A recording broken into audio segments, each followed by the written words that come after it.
Oke, assalamualaikum warahmatullahi wabarakatuh. Perkenalkan, nama saya Andrio Pratama dari Prodi Ahwal Asaksiyah atau Hukum Keluarga Islam, kelas B, mata kuliah Sejarah Peradaban Islam. Nah, di sini saya akan menjelaskan tentang latar belakang lahirnya atau sejarah dinasti Umayyah dan dinasti Abbasiyah. Oke, lanjut yang pertama. Bahas yang pertama yaitu sejarah lahirnya dinasti Umayyah.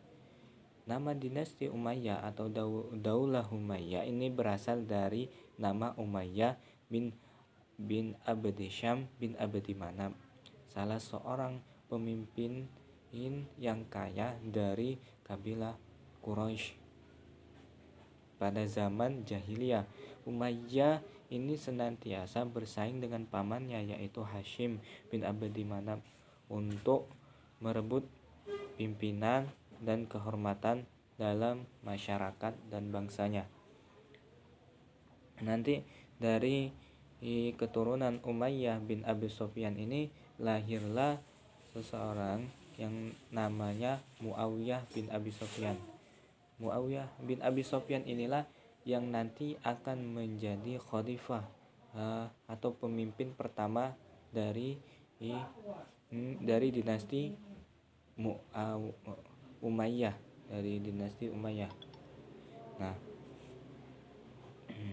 awalnya itu Muawiyah bin Abi Sufyan ini adalah seorang gubernur dari daerah Suriah. Dia sangat ingin atau berkeinginan untuk menjadi khalifah. Berbagai cara dia cari untuk menjadi khalifah tersebut. Muawiyah bin Abi Sufyan ini adalah seorang politikus atau seorang yang pintar dalam berpolitik. Dia alasan pada saat itu pembunuh dari sahabat Utsman bin Affan ini tidak dihukum berat oleh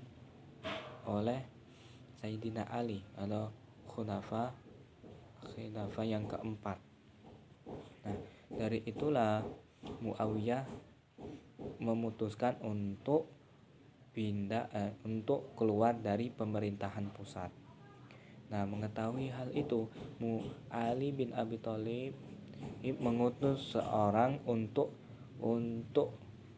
menyatakan kepada Muawiyah supaya mengakui Ali sebagai khalifah seperti gubernur-gubernur yang lainnya. Tetapi Muawiyah ini membalasnya dengan mengangkat pedang atau dengan tanda perang.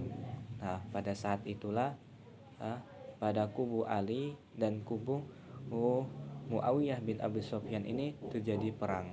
Namanya yaitu perang Siffin. Dari perang Siffin ini, kelompok Muawiyah ini mulai terdesak.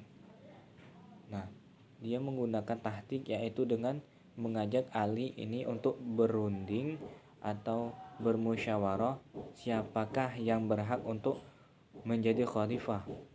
Nah, maka diterimalah perundingan tersebut dan akhirnya Ali dan Muawiyah ini berunding siapa yang lebih berhak menjadi khalifah. Mereka ke jalur tahkim atau ke orang yang adil untuk memutuskan siapa yang pemenangnya. Nah, dari sini Muawiyah ini melakukan cara yang curang, dan sehingga sahabat Ali ini merasa dia itu sudah dilemahkan oleh Muawiyah, sehingga pada saat itu keputusannya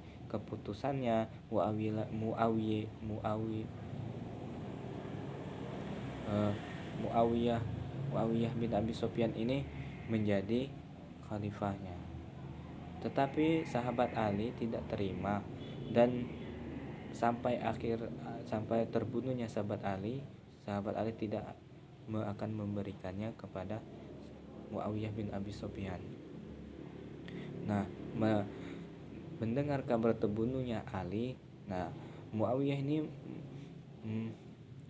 ini mendapatkan kesempatan untuk duduk ke ranah kekhalifahan Islam. Nah, pada saat itulah Muawiyah bin Abi Sufyan diangkat menjadi khalifah setelah Ali. Tetapi ada sekelompok orang dari pengikut Ali ini tidak setuju dan menganggap Hasan lah yang berhak untuk menjadi khalifah selanjutnya. Nah, tapi Hasan ini tidak ingin, dan akhirnya dibuatlah sebuah persatuan umat Islam. Nah, Muawiyah ini sudah atau bisa mengubah pemerintahan Arab yang dulunya itu bersifat musyawarah atau pemilihan secara bermasyarakat menjadi sistem monarki atau sistem turun-menurun, hingga pada akhirnya Muawiyah ini beserta keturunannya ini bisa menguasai selama 90 tahun. Nah, lanjut ke dinasti selanjutnya, yaitu dinasti Abbasiyah. Dinasti Abbasiyah ini merupakan kelanjutan dari dinasti Umayyah. Nama dinasti Abbasiyah ini diambil dari salah satu seorang dari paman Nabi Muhammad SAW yang bernama Abbas bin Abdul Muthalib. Orang Abbasiyah merasa lebih berhak untuk menduduki kekhalifahan Islam karena lebih dekat dengan atau nasabnya itu lebih dekat dengan Kanjeng Nabi Muhammad SAW. Menurut mereka, orang Umayyah ini secara paksa mengambil kekuasaan khalifah melalui tragedi Perang Siffin. Oleh karena itu, terjadilah pemberontakan terhadap dinasti Umayyah. Nah, pada saat pergantian kekuasaan dari dinasti Umayyah pada dinasti Abbasiyah banyak diwarnai oleh kekacauan, pertumpahan darah, dan pemberontakan yang lainnya. Meskipun kedua dinasti ini dilatar belakangi oleh agama Islam, tapi untuk pergantian kekuasaan pemerintahan ini harus melalui pertumpahan darah dan perlawanan yang sangat panjang. Dalam sejarah berdirinya dinasti Abbasiyah menjelang akhirnya dinasti Umayyah, terjadi banyak kekacauan. Salah satunya yaitu penindasan yang terjadi terhadap Bani Hashim dan pengikut Ali pada umumnya. Yang kedua, perendahan terhadap Muslim yang bukan dari bangsa Arab, sehingga Muslim tersebut tidak bisa memasuki arena pemerintahan.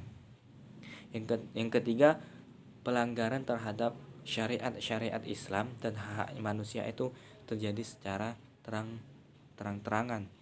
Dinasti Abbasiyah didirikan oleh Abdullah As-Sofan bin Muhammad bin Ali bin Abdullah bin Al-Abbas.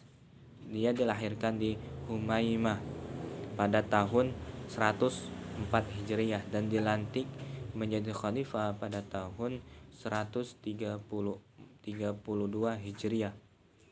Pada abad ke-7 terjadi pemberontakan besar-besaran. Pasukan Marwan bin Muhammad atau pasukan dari dinasti Umayyah melawan pasukan Abdul Abbas. Pemberontakan ini tersebut diakibatkan karena ketidakpuasan masyarakat atau ketidakpuasan mereka terhadap keputusan khalifah-khalifah sebelumnya, dan akhirnya dimenangkan oleh kubu dari Abbas. Para pemberontakan ini terdiri dari karangan Khawarij, Syiah, Mawalih dan lain sebagainya, termasuk juga dalam Bani Abbas. Abu Abbas kemudian didaulat atau dilantik menjadi khalifah pertama kali pada dinasti Abbasiyah pada tahun 1500 Masehi. Diproklamasikan berdirinya dinasti Abbasiyah di Kufah. Khalifah pertama adalah Abdul Abbas As-Saffah yang dibaiat di Masjid Kufah. Adapun dasar-dasar pendiriannya dinasti Abbasiyah antara lain: yang pertama, dasar kesatuan untuk menghadapi perpecahan yang timbul di dinasti sebelumnya. Yang kedua, bersifat universal, tidak terlandas akan kesukuan atau tidak berlandaskan atas kebangsaan. Yang ketiga, dasar politik dan administrasi, tidak diangkat dari keningratan. Yang keempat, dasar kesamaan hubungan dalam hukum bagi setiap agama Islam. Para ahli sejarah membagi pemerintahan pada dinasti Abbasiyah ini menjadi 5 periode yang didasarkan dari kondisi politik pemerintahan. Itulah yang dapat saya sampaikan. Bila ada kata-kata yang salah mohon dimaafkan.